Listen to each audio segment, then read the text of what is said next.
The courtroom was filled with whispers, the kind that carry judgment before any verdict is spoken. Reporters scribbled in their notepads, their cameras pointed like rifles at the man sitting shackled in front of the judge's bench. His name was Daniel Rivers, a construction worker with calloused hands and a tired face, accused of a crime he swore he hadn't committed. Beside him, in the crowd, sat a thin, frail girl with wide, determined eyes. Her clothes were patched, her shoes worn down at the heels. She looked out of place among the sharp suits and polished shoes that filled the courtroom. But there was something in her eyes, something fierce, that made her presence impossible to ignore. Her name was Lily.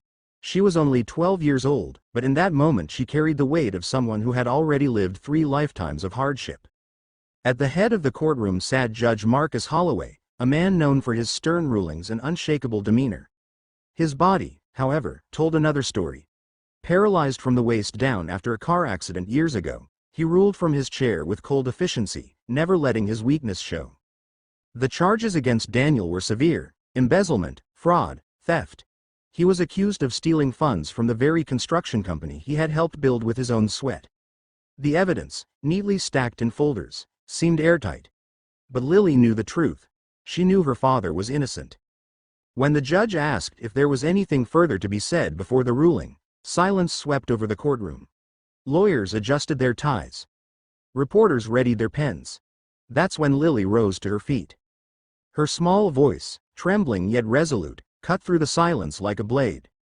"Your Honor," she said, "free my dad, and I'll heal you." The words hung in the air, absurd and impossible. The room erupted in laughter, first muffled chuckles, then open bursts of disbelief. Even the bailiff had to stifle a grin. Judge Holloway raised his eyebrows. "Heal me?" His voice dripped with skepticism. "Young lady, you realize I am paralyzed. No doctor, no surgeon, no medicine has been able to fix me." "I know," Lily replied, her voice steady now, "but I can." More laughter. Reporters scribbled furiously. "A poor girl making wild promises." It was a headline they couldn't have written better themselves. But Lily didn't flinch. She clutched the small locket around her neck, her mother's last gift before she passed away, and stepped forward. "My dad didn't steal anything," she said firmly. "He's a good man. He taught me that even when the world is unfair, we have to keep believing in goodness. Please, just give me a chance to prove it. Free him, and I'll heal you." The judge's face hardened. This is a court of law, not a place for fairy tales, bailiff. But before he could finish, Daniel spoke. His voice cracked, heavy with exhaustion. "Lily, sit down. Don't do this. Don't make promises you can't keep." "I can keep this one," she whispered back, her eyes glistening. The judge studied her, curious despite himself. "And how exactly do you plan to heal me, child?" Lily took a deep breath. "I don't have machines. I don't have medicine. But I have something they don't." She pressed her hand against her chest. "I have faith. I have love. And sometimes, that's stronger than anything else." The crowd chuckled again, but quieter this time. There was something unsettling about the girl's conviction. Judge Holloway leaned back in his chair. Even if such nonsense were possible, the law does not bend to the wishes of children.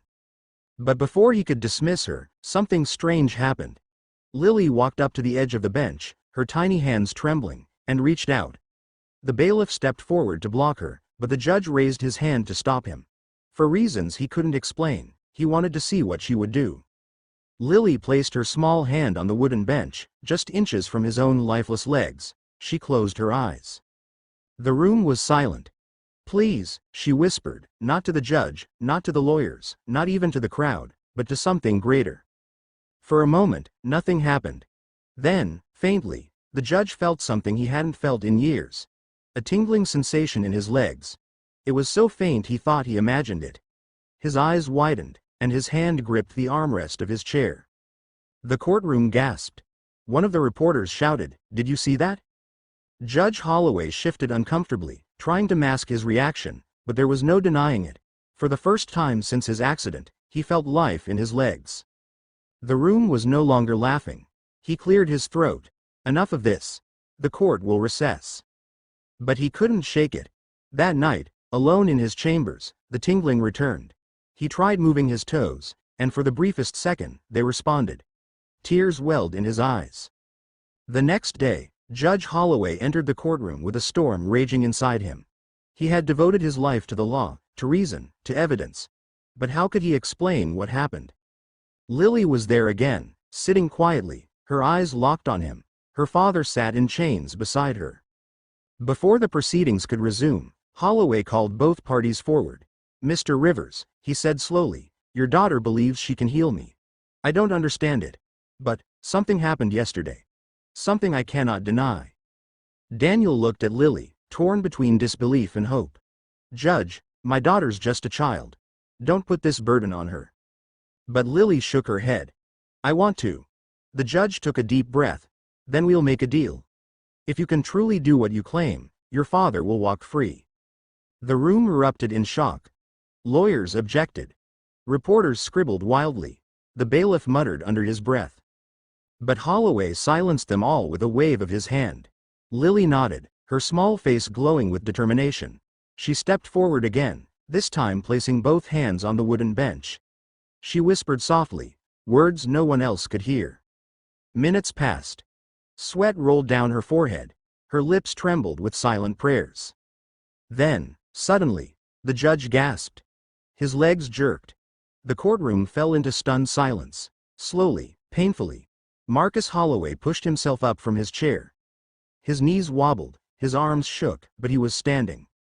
For the first time in over a decade, he was standing. The courtroom erupted into chaos, shouts, gasps, cameras flashing like lightning. Some screamed it was a miracle.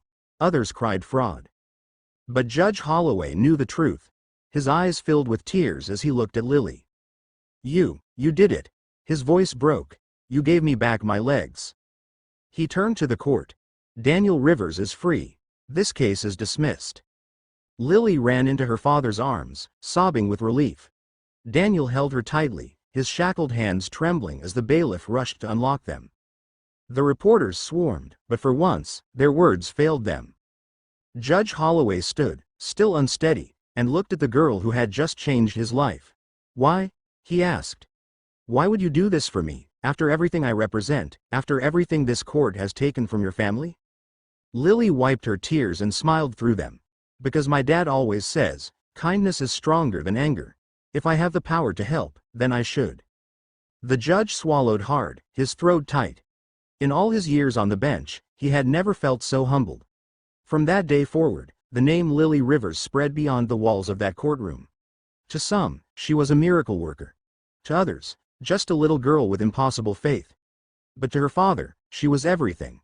And to Judge Marcus Holloway, the man who had laughed at her promise, she was the reason he walked again.